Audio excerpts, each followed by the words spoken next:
Olá pessoal, esse é mais um podcast da SBG e hoje nós estamos com a nossa querida amiga, doutora Vilma Barbosa. É a doutora Vilma, que é professora de oftalmologia da Universidade de Taubaté e atual presidente da Sociedade Latino-Americana de Glaucoma, ex-presidente da Sociedade Brasileira de Glaucoma. Vilma, tudo bem? Como vai? Obrigado por aceitar nosso convite.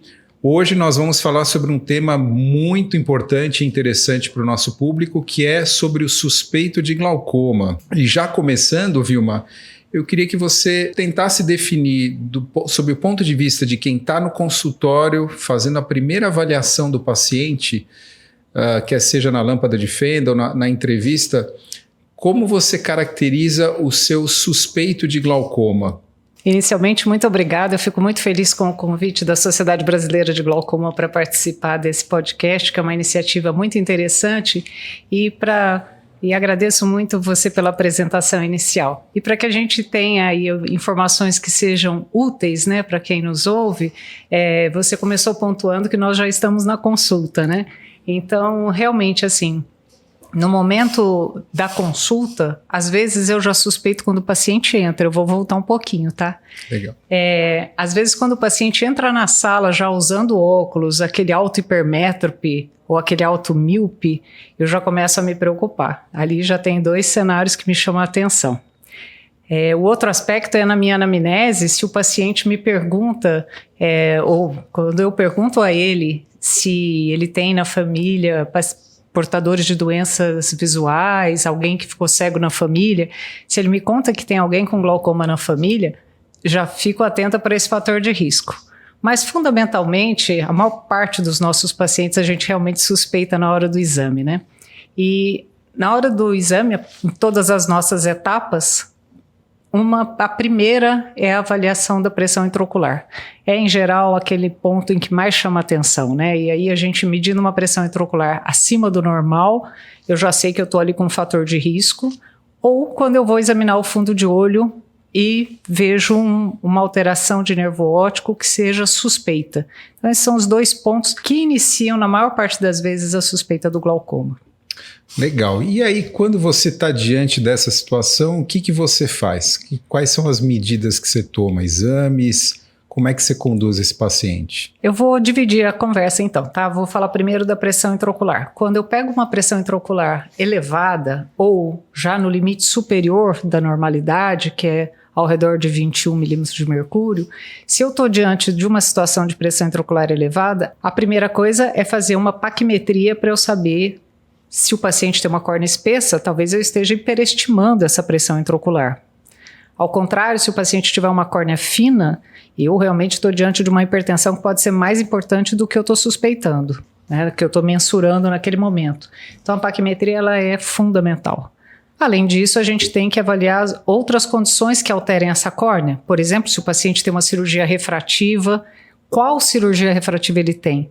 Se ele tiver uma cirurgia que só afina a córnea, eu vou pensar então que eu possa realmente ter uma hipertensão importante, mas ele às vezes tem uma cirurgia corneana, como o anel intraestromal, que altera totalmente a nossa medida de pressão intraocular, os pacientes que tiveram RK, que tem uma irregularidade muito importante, astigmatismos importantes também alteram minha medida. Então, se eu estou com uma pressão intraocular elevada, eu vou pensar se essa minha medida é real, se eu estou hiper ou hipoestimando essa medida, né?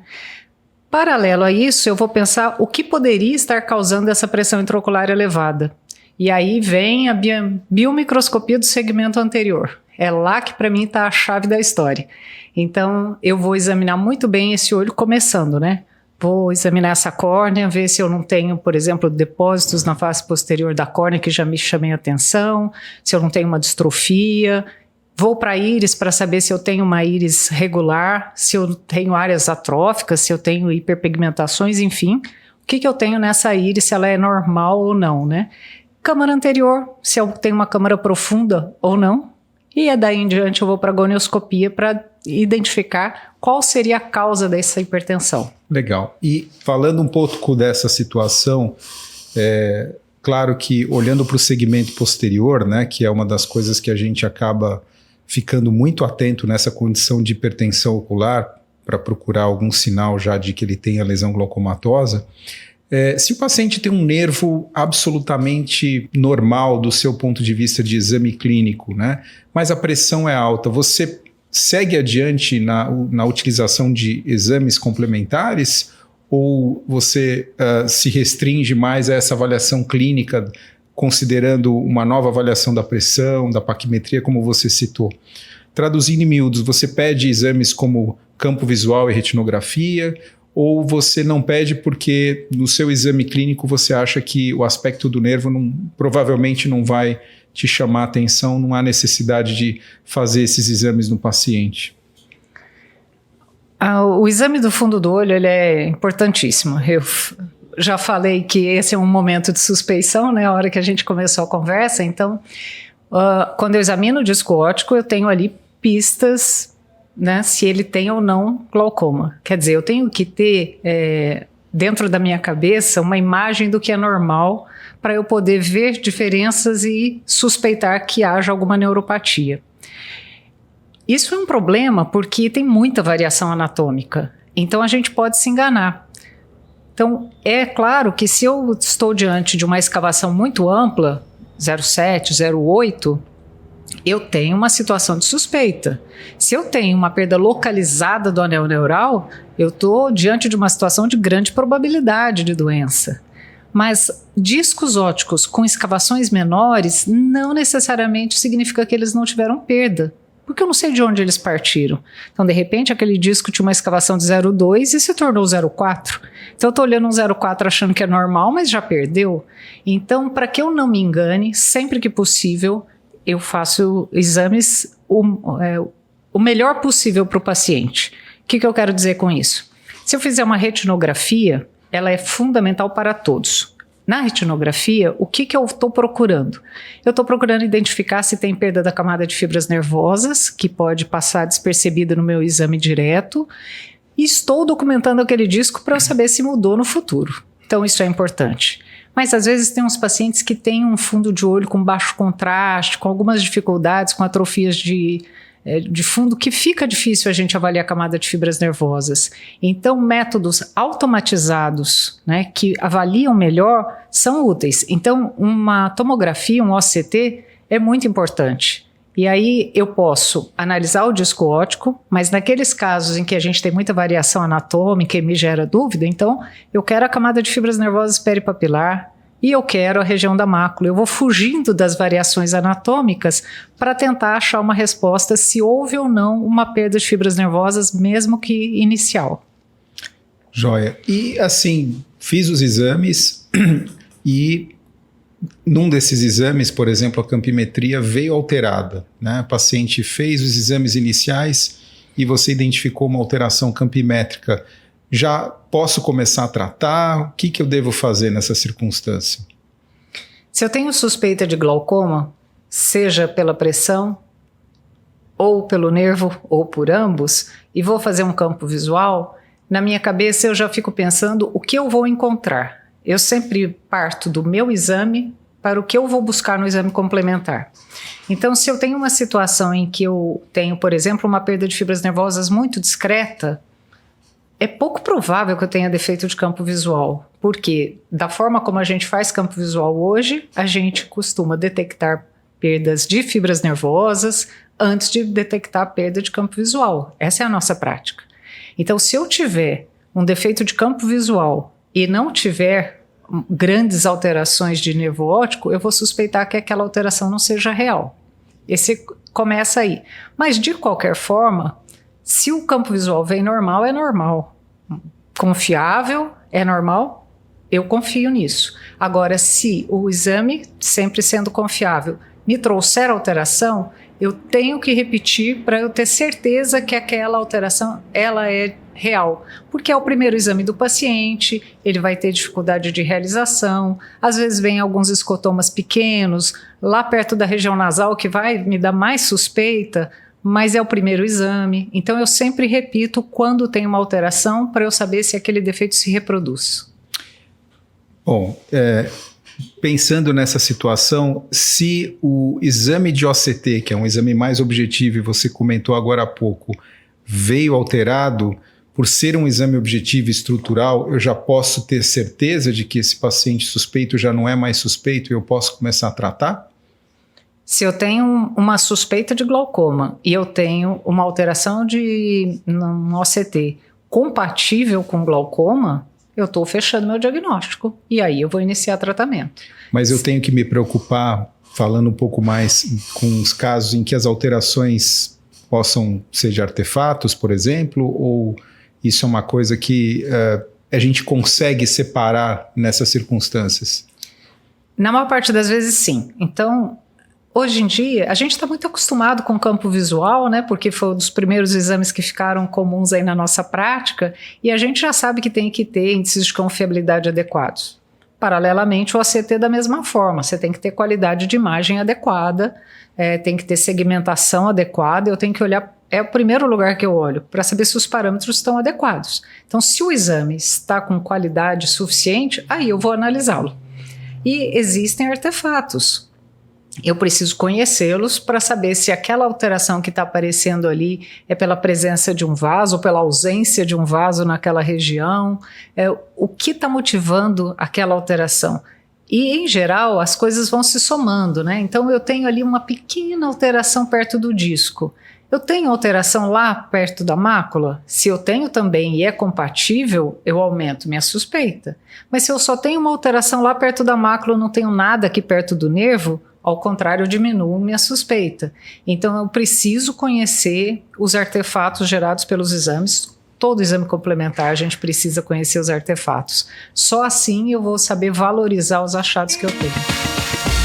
Muito bom, Vilma. E voltando um pouquinho para a pressão intraocular, né, que é um parâmetro bastante dinâmico, às vezes difícil da gente ter uma informação completa. Tem alguma coisa que você faz, né, para avaliar melhor essa pressão intraocular do paciente no consultório? Nesse paciente suspeito, o paciente chegou lá com uma pressão de 20, 21, uma pressão limítrofe, o disco óptico um pouco suspeito. Especificamente falando da pressão, você faz alguma coisa para avaliar melhor essa pressão? Fundamentalmente, eu investigo nesse caso o motivo dessa pressão estar alta, né? Como nós comentamos no início, eu avalio a córnea, porque é onde a nossa tonometria começa, né? Então, a avaliação da córnea ela é fundamental. Além disso, a gente pode ter motivos transitórios de aumento da pressão intraocular. Então, faz parte da minha anamnese saber que medicações esse paciente toma. Então, eu também vou levar isso em consideração. Pode ser que esse paciente faça uso de alguma medicação, como, por exemplo, corticoide. Pacientes com rinite fazem uso tão regular de corticoide que às vezes até omitem, se a gente não questiona diretamente, né? E isso pode ser uma causa de hipertensão transitória. Então, eu faço essa investigação pela anamnese para ter certeza que aquela pressão que o paciente está apresentando naquele momento, ela é real. Agora, aquela pressão daquele momento não significa que seja a pressão do paciente da vida dele. Então, a gente precisa avaliar isso de outras formas. E aí é essa somatória de dados. Se eu tenho uma hipertensão e um nervo suspeito e um ângulo fechado, estou caminhando para um diagnóstico ali e já não estou precisando de grandes explorações. Tenho uma pressão intraocular um pouco elevada, todos os outros exames estão normais. Eu sigo esse paciente, digo a ele que ele tem uma pressão limítrofe ou que ele tem uma hipertensão leve, mas que ele não tem glaucoma. Pode ser que ele venha a desenvolver e pode ser que não. Então eu vou segui-lo. E se ele vier a desenvolver, vamos tratar numa fase em que ele não estará nem percebendo, porque isso vai ser de baixo impacto para a vida dele. Mas, fundamentalmente, nesse momento, eu preciso que ele entenda que ele precisa de um segmento. Legal, Vilma. E você sabe que muitos colegas se sentem bastante desconfortáveis com pacientes hipertensos oculares, acompanhar somente esses pacientes sem tratar. Você tem alguma linha de corte para definir quando você vai tratar o hipertenso? Em termos pressóricos, de valor de pressão, como é que você raciocina? Pontos de corte são pontos de erro, né? Quanto mais a gente estabelece limites entre sim ou não, a gente tende a errar mais. Então, a gente precisa aí de uma certa avaliação geral. Então, razoavelmente, assim, de forma mais genérica, como eu imagino isso? Quando a pressão intraocular está elevada, eu tenho risco que esse paciente tenha glaucoma. Mas eu também tenho risco que esse paciente tenha uma oclusão venosa. Então, eu vou pensar em outros riscos para esse paciente. O paciente é idoso, cardiopata, tem algum tipo de problema cardiovascular importante. A hipertensão ocular dele me preocupa não só pelo glaucoma, mas pela parte circulatória desse olho. Então, esse é um aspecto. É um paciente bem jovem. Então eu já fugi desse problema sistêmico e fico muito mais tranquila. Mais ou menos, porque também esse paciente mais jovem vai ter mais tempo de hipertensão pela vida.